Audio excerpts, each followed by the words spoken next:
सभी पत्रकार बंधुओं को नमस्कार। आज जो कुछ भी न्यायालय में हुआ उसके बाद सबसे पहले तो मैं मीडिया के बंधुओं से यह अनुरोध करना चाहूंगा कि कोई भी झूठी खबर सीबीआई या ईडी दे तो ये मान लीजिए कि ये मोदी सरकार के, बीजेपी सरकार के इशारे पर प्रायोजित झूठी खबरें हैं। तो कृपा करके उसकी एक बार जांच करना बहुत जरूरी है। आज क्या झूठ फैला दिया सीबीआई ने कि अरविंद केजरीवाल ने इस केस से पल्ला झाड़ लिया और सिसोदिया पे आरोप लगा दिया। जब खुद केजरीवाल जी ने इस पर आपत्ति की कि यह झूठी खबर सीबीआई के द्वारा फैलाई जा रही है, तो जज साहब ने कहा मुझे अरविंद केजरीवाल के द्वारा दिए गए बयान को दिखाइए। और जब वो बयान देखा गया तो जज महोदय ने खुद कहा कि सीबीआई के लोग गलत बोल रहे हैं, अरविंद केजरीवाल ने ऐसा कोई बयान नहीं दिया। मैं मीडिया के मित्रों से फिर अनुरोध करना चाहूंगा, कोई भी खबर सीबीआई के द्वारा या ईडी के द्वारा दी जाए, यह हमारे खिलाफ दुर्भावना से काम कर रहे हैं। यह हमारे खिलाफ एक राजनीतिक साजिश के तहत काम कर रहे हैं, बीजेपी सरकार के इशारे पर काम कर रहे हैं। इसलिए इसको वेरीफाई करना आपकी भी जिम्मेदारी है, अन्यथा आज जो हुआ ये बार बार रिपीट होगा।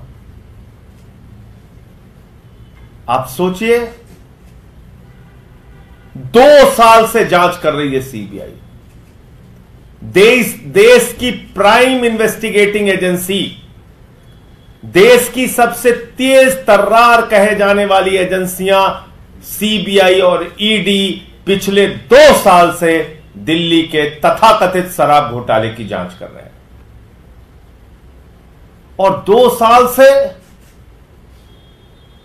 वही कहानियां, वही बातें दोहराई जा रही हैं। उन बातों का कोई सबूत नहीं, कोई प्रमाण नहीं। 2 साल लग गई, आपकी जांच पूरी नहीं हो रही। 50,000 पन्ने की चार्जशीट आप दाखिल कर चुके हैं, 464 गवाह आपने बना दिए, पता नहीं कितने कागजात आपने छिपा के रखे हैं, कह दिया ये अनरिलाइड अपॉन डॉक्यूमेंट है। जो सबूत, जो कागजात चिल्ला चिल्ला के कहते हैं कि अरविंद केजरीवाल निर्दोष है, मनीष सिसोदिया निर्दोष है, जो चिल्ला चिल्ला के जो कागजात कहते हैं, उन कागजातों को, उन बयानों को आपने कहा ये अनरिलाइड डॉक्यूमेंट है, इसको छिपा के रखो। ये आपकी जांच है। और ये सब कुछ सीबीआई गिरफ्तार करने कब पहुंचती है, ये आप लोगों को और देश के लोगों को सोचना बहुत जरूरी है। कैसे काम कर रही है देश की मोदी सरकार, कैसे काम कर रही है केंद्र सरकार की सीबीआई और ईडी। आप कल्पना कीजिए, केजरीवाल जी को जब गिरफ्तार किया गया, उसी दिन इलेक्टोरल बॉन्ड का मामला सामने आया था। 60 करोड़ रुपए की रिश्वत शरद चंद्र रेड्डी ने भारतीय जनता पार्टी को दी है, इसका खुलासा हुआ था और उसी दिन केजरीवाल जी को गिरफ्तार कर लिया गया था। उसके बाद अरविंद केजरीवाल के मामले में कोई न सबूत थे, न बयान थे, न गवाह थे। वो गवाह फर्जी तरीके से तैयार किए गए थे। ये सब बातें सामने आई, कई बार मैं उसको बता चुका हूं। सुप्रीम कोर्ट ने उनको इंटरिम बेल दिया, अंतरिम जमानत दिया, और उस जमानत में स्पष्ट रूप से सुप्रीम कोर्ट ने लिखा अरविंद केजरीवाल से समाज को कोई खतरा नहीं है, अरविंद केजरीवाल कोई हैबिचुअल ऑफेंडर नहीं है, अरविंद केजरीवाल का कोई क्रिमिनल रिकॉर्ड नहीं है। और उसके आधार पर उनको इंटरिम मिली। फिर दोबारा वो न्यायालय के आदेश का सम्मान करते हुए जेल चले गए। जब ट्रायल कोर्ट ने उनको जमानत दे दी, सारे नियम कानून सब कुछ ताक पे रख के, बगैर आदेश की कॉपी के मोदी सरकार की ईडी ने हाई कोर्ट में जाकर स्टे ले लिया, जमानत पे स्टे ले लिया। और ईडी के न्यायालय ने जो आदेश दिया है उसको एक एक व्यक्ति को पढ़ना चाहिए। क्या लिखा है ईडी की ट्रायल कोर्ट ने, क्या लिखा है ईडी के न्यायालय ने? लिखा कि अरविंद केजरीवाल का कोई मनी ट्रेल नहीं मिला है। लिखा कि गोवा में पैसे का इस्तेमाल हुआ, इसका कोई प्रमाण नहीं है। ट्रायल कोर्ट ने अपने जमानत के आदेश में साफ तौर पे लिखा कि ईडी फेयर और प्रम्प्ट तरीके से काम नहीं कर रही है। ट्रायल कोर्ट ने अपने जमानत के आदेश में लिखा कि ईडी दुर्भावना से काम कर रही है, बायस्ड होकर काम कर रही है। ये जमानत के आदेश में लिखा। और आप सब लोग जानते हैं कि पीएमएलए में जमानत मिलना कितना मुश्किल का काम होता है। पीएमएलए की जमानत की शर्त है कि जब जज को लगेगा कि यह व्यक्ति निर्दोष है, तब उसको जमानत दी जाएगी। जब जज को लगेगा कि इस व्यक्ति के खिलाफ पर्याप्त सबूत नहीं है, तब वो उसको जमानत देगा। तो जब जमानत मिल गई तो अरविंद केजरीवाल निर्दोष हैं, यह जज का मत था और उसी आधार पर उनको जमानत मिली। और बहुत सारी टिप्पणियां अपने जमानत के आदेश में ट्रायल कोर्ट की जज ने किया। हाई कोर्ट पहुंच गए, हाई कोर्ट से बगैर आदेश के स्टे ले लिया। हमने तो पूछा किस बात का स्टे लिया था ईडी ने? हवा का लिया, पानी का लिया, सड़क का लिया, जमीन का लिया, किस बात का स्टे लिया? लेकिन स्टे ले लिया। अब फिर हम मामला लेके सुप्रीम कोर्ट पहुंचे। सुप्रीम कोर्ट से जब अरविंद केजरीवाल को जमानत के आदेश पर रोक जो लगी थी, वो रोक हटने की पूरी संभावना थी, अरविंद केजरीवाल के बाहर आने की संभावना थी, उस समय सीबीआई जागती है। कौन सी सीबीआई? वो सीबीआई जो पिछले 2 साल से सो रही थी। वो सीबीआई जिसके सामने 16 अप्रैल 2023 को पहली बार अरविंद केजरीवाल गवाह के तौर पर बुलाए गए। गवाह के तौर पे, याद रखिएगा, आरोपी के तौर पे नहीं, गवाह के तौर पे अरविंद केजरीवाल जी बुलाए गए। 2023 16 अप्रैल। तो भाई अगर अरविंद केजरीवाल आरोपी थे तो अप्रैल महीना से लेके आज जून महीना आ गया, पिछले साल से लेके अब तक 14 महीने हो गए। 14 महीने। आपको इन 14 महीनों में अरविंद केजरीवाल को आरोपी बनाने की याद नहीं आई? आपको इन 14 महीने में अरविंद केजरीवाल को गिरफ्तार करने की याद नहीं आई? आपको इन 14 महीनों में अरविंद केजरीवाल के खिलाफ कोई कार्रवाई करने की याद नहीं आई? आपको याद कब आई? जब सुप्रीम कोर्ट से बेल मिलने की पूरी संभावना है। यानी कि जो बेल मिली है, मिलने की नहीं बल्कि जो मिल चुकी है बेल, ट्रायल कोर्ट से जो मिल चुकी है, उस जमानत के आदेश पर जो रोक लगी है हाई कोर्ट की, वो हटने की और उस जमानत पर मोहर लगने की पूरी संभावना है। उस समय सीबीआई जागती है। 14 महीने के बाद सीबीआई जागती है। इतना तो कुंभकर्ण भी नहीं सोता था जितना सीबीआई सोती रही। इतना तो कुंभकर्ण भी नहीं सोता था जितना सीबीआई सोती रही। 14 महीने तक सोती रही। और अपने गिरफ्तारी के आधार में उन्होंने क्या क्या बातें कही सीबीआई वालों ने, आज जो आपके चैनल के रिपोर्टर रहे होंगे उन्होंने भी सुना होगा। वो जेम्स बॉन्ड की कॉमिक्स आती थी बच्चों वाली, जेम्स बॉन्ड की कॉमिक्स पढ़ रहे थे। ऐसा हुआ, वैसा हुआ, वैसा हुआ, वैसा हुआ। अरे उसका कोई सबूत है? नहीं, हवा में है। हवा में सब कुछ हो गया,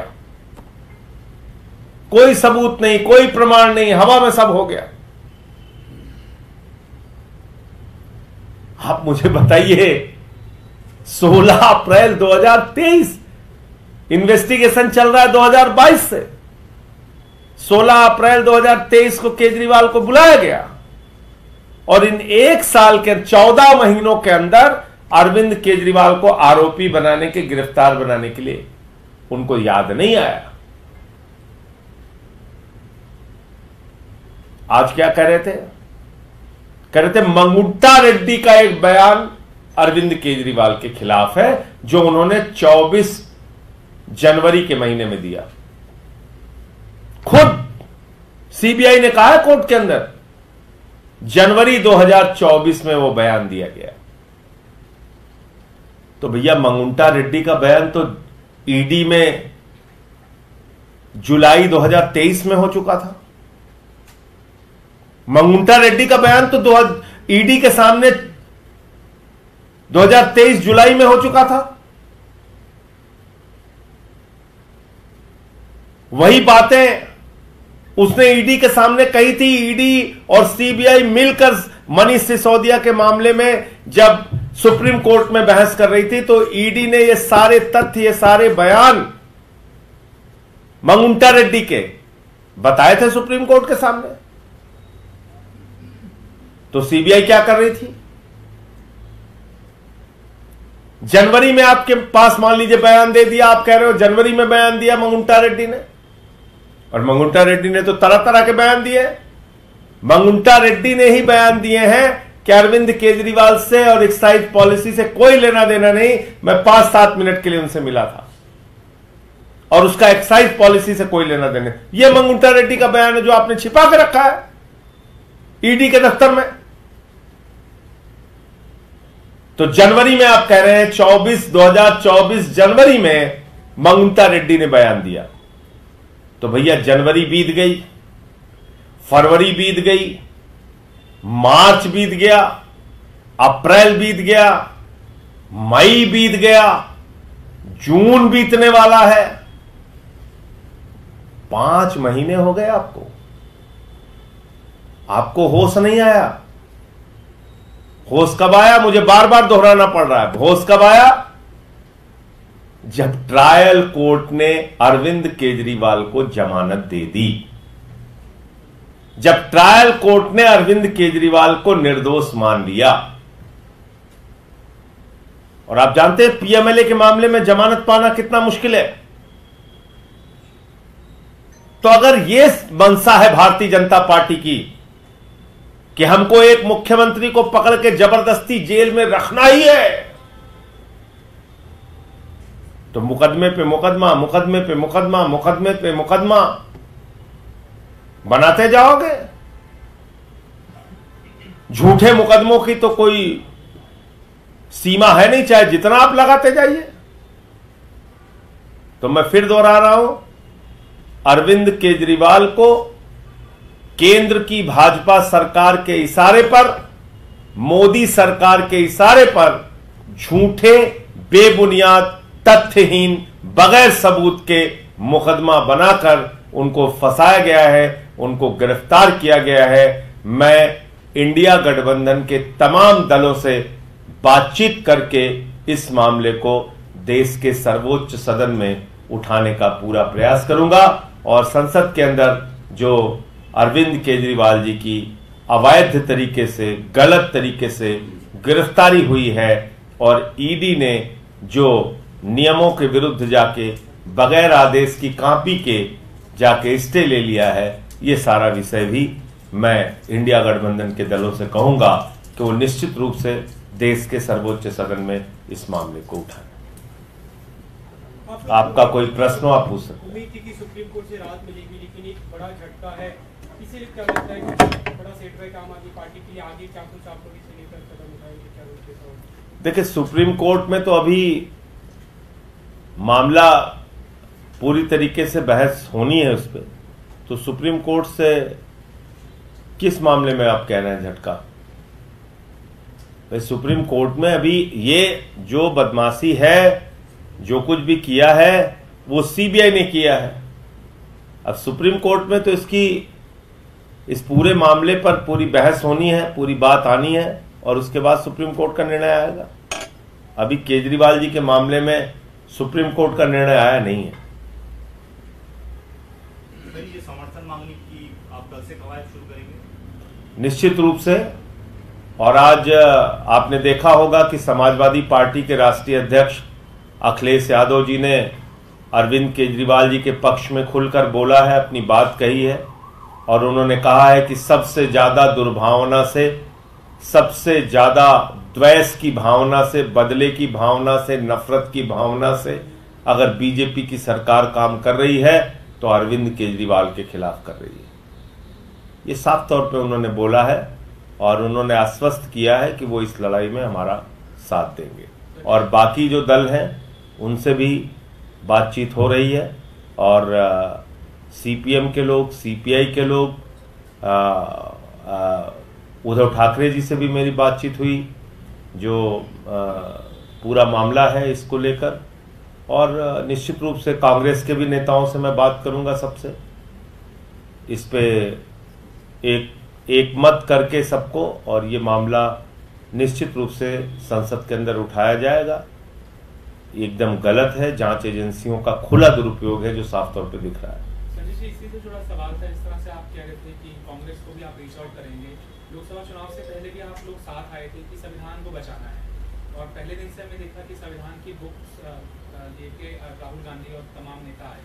आपको लगता है कि कांग्रेस को भी अपना राजनीतिक द्वेष परे रखकर इस मामले में जो अब तक चुप थे, मुखर तरीके से सामने आना चाहिए और पार्टी का सपोर्ट करना चाहिए? नहीं, मुझे याद है कि जब हमारी रामलीला के मैदान में रैली हुई थी इंडिया गठबंधन की, तो उसमें सारे दलों के लोग आए थे और कांग्रेस के सारे नेता उसमें आए थे।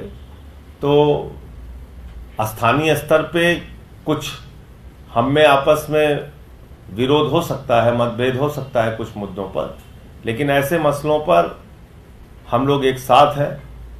राष्ट्रीय मसलों पर, जांच एजेंसियों के दुरुपयोग के सवाल पर, संविधान के सवाल पर, लोकतंत्र के सवाल पर हम सब एक हैं। और अभी आपने देखा होगा कि कांग्रेस पार्टी ने जब अपना स्पीकर के लिए कैंडिडेट खड़ा किया तो हमने उनका समर्थन किया। हमने कहा कि हम उनके साथ हैं।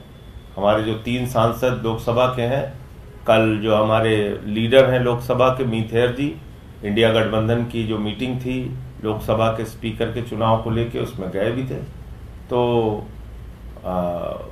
मैं समझता हूं कि बड़े सवालों पर हम सबको एक होना होगा।